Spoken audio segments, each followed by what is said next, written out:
So I'm sitting at my kitchen table right now. It's 2:47 a.m. There's a half-empty coffee mug next to me that's been cold for 3 hours, and I keep picking up my phone, putting it down, and picking it up again. You know that feeling? When you want to text someone, anyone, but you can't figure out what to say that doesn't sound desperate. I've typed and deleted about 12 different messages in the last hour. Hey, you up? Delete. Hope you're having a good night? Delete. Thinking about you? Delete, delete, delete. Because none of them say what I actually want to say, which is, I'm sitting here and I feel like I'm disappearing. Yep, that's what we're talking about tonight. Why you still feel lonely, even when you're not alone. You know what's wild? I have 247 contacts in my phone.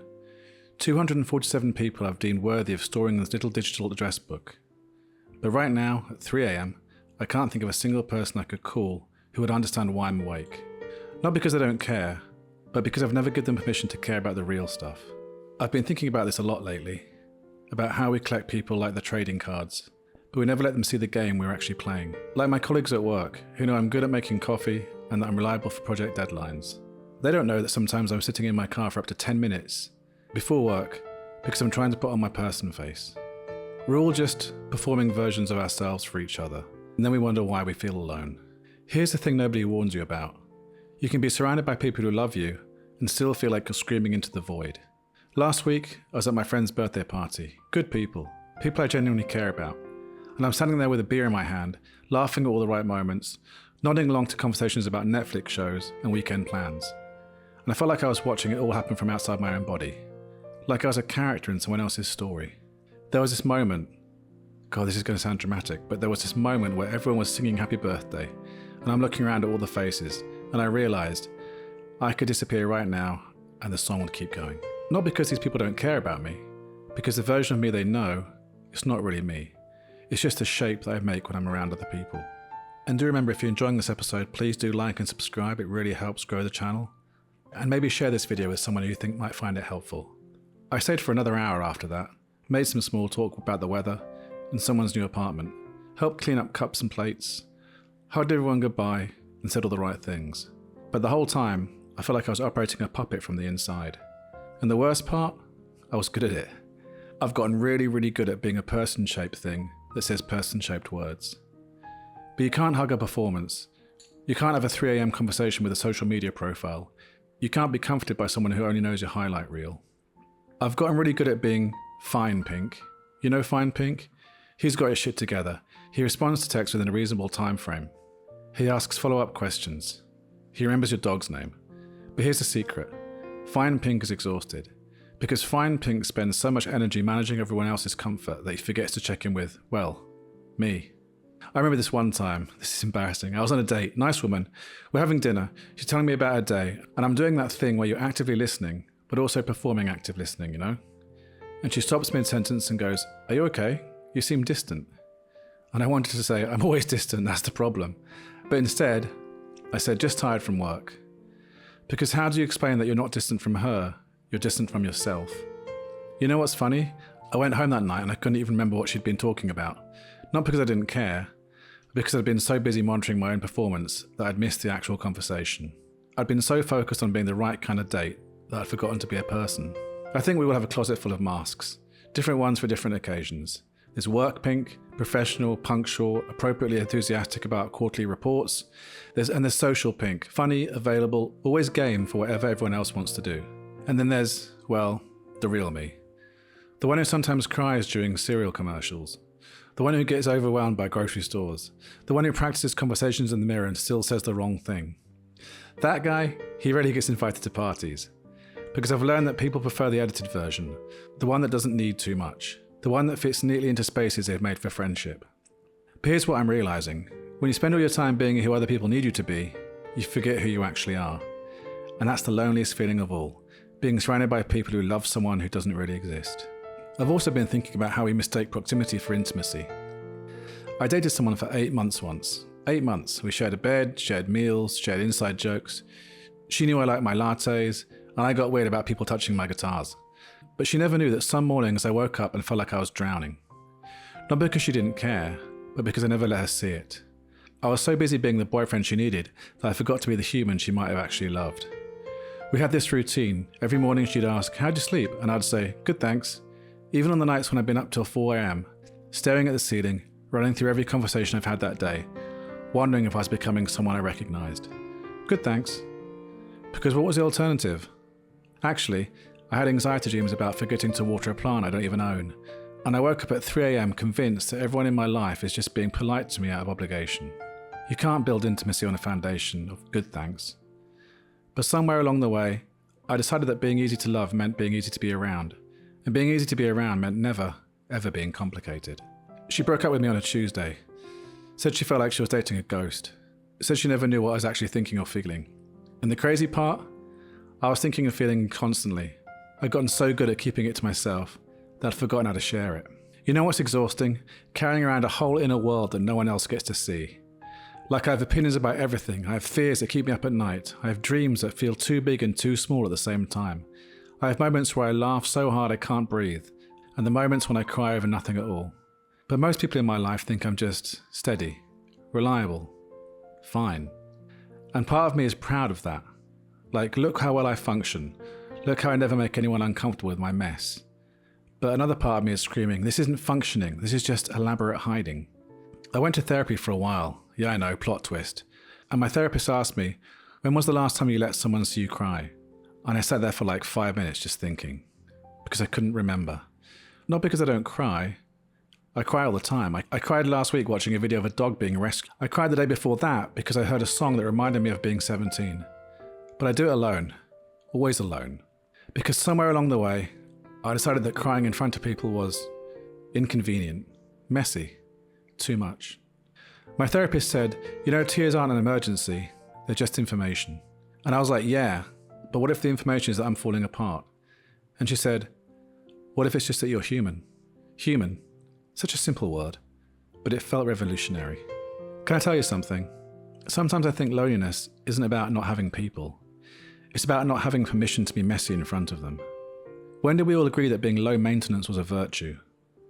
When did we decide that needing people was inconvenient? Here's what I've learned about performing. You can't be seen when you're busy being perfect. I spent most of my 20s being the kind of person who had his shit together.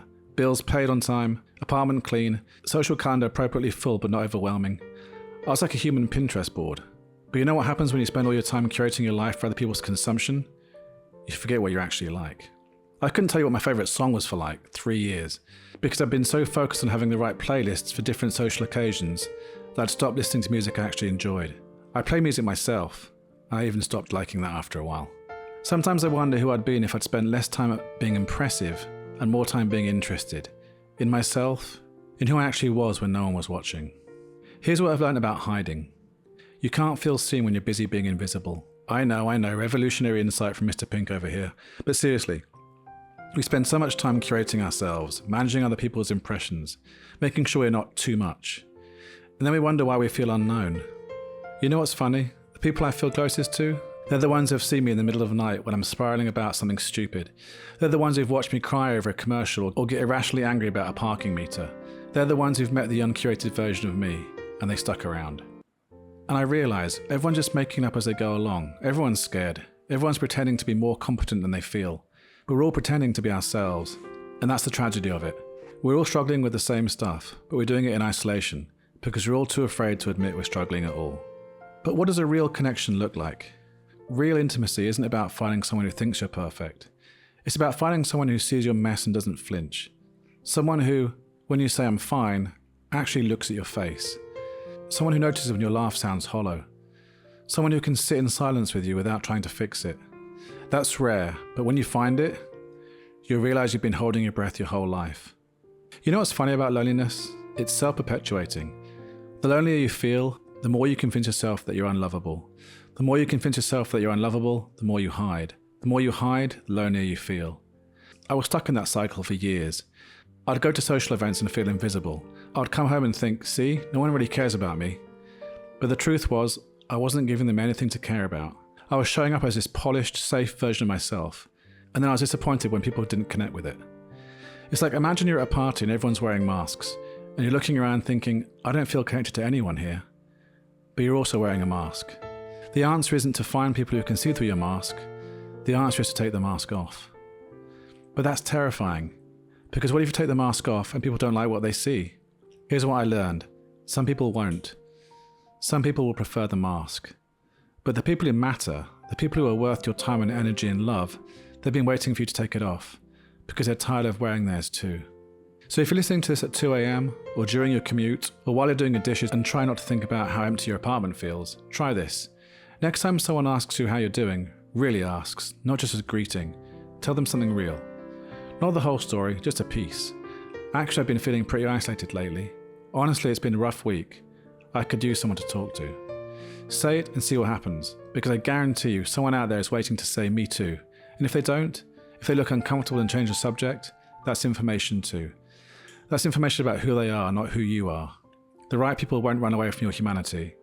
They'll run toward it, because they've been hiding their own humanity and they're tired of it too.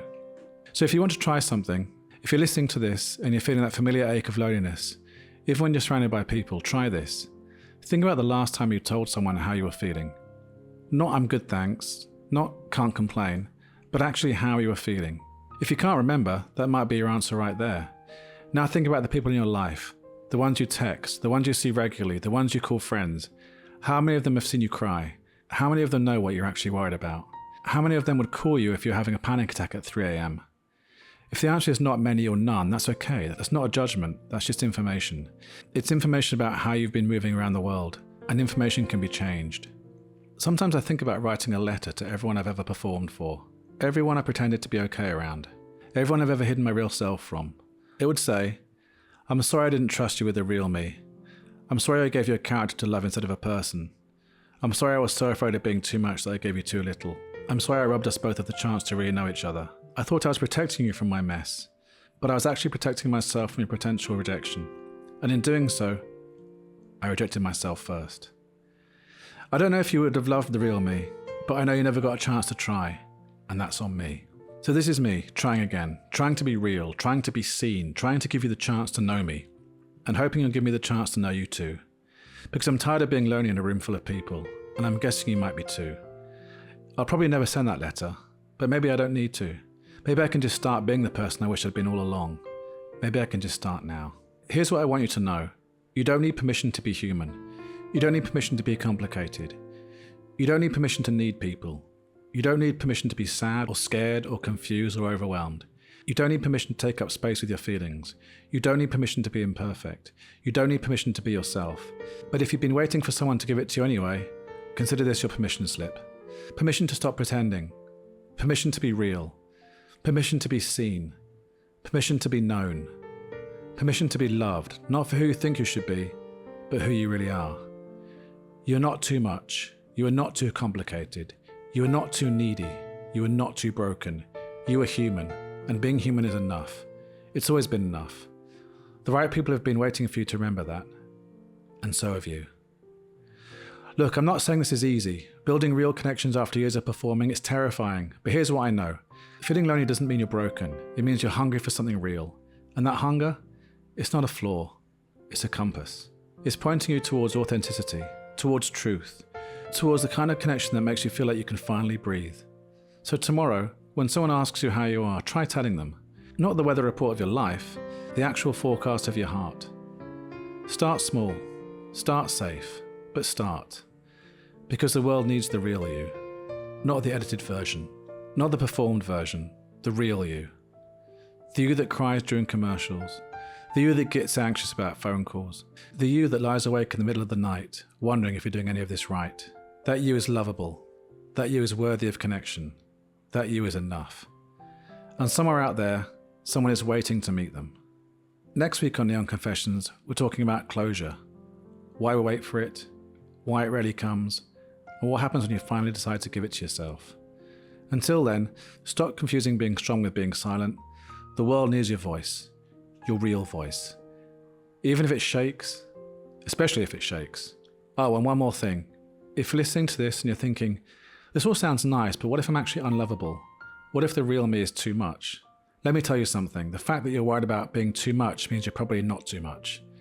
The people who are actually too much, they're not worried about it at all. You're not too much. You're just you. And that's exactly who someone out there is hoping to find. So be findable. Be real. Be you. Thanks for listening. And thanks for being brave enough to be here, in this space, in this moment, in your own skin. It matters, and you matter. And do remember to like and subscribe if you enjoy the content, and I'll see you in the next episode. Good night.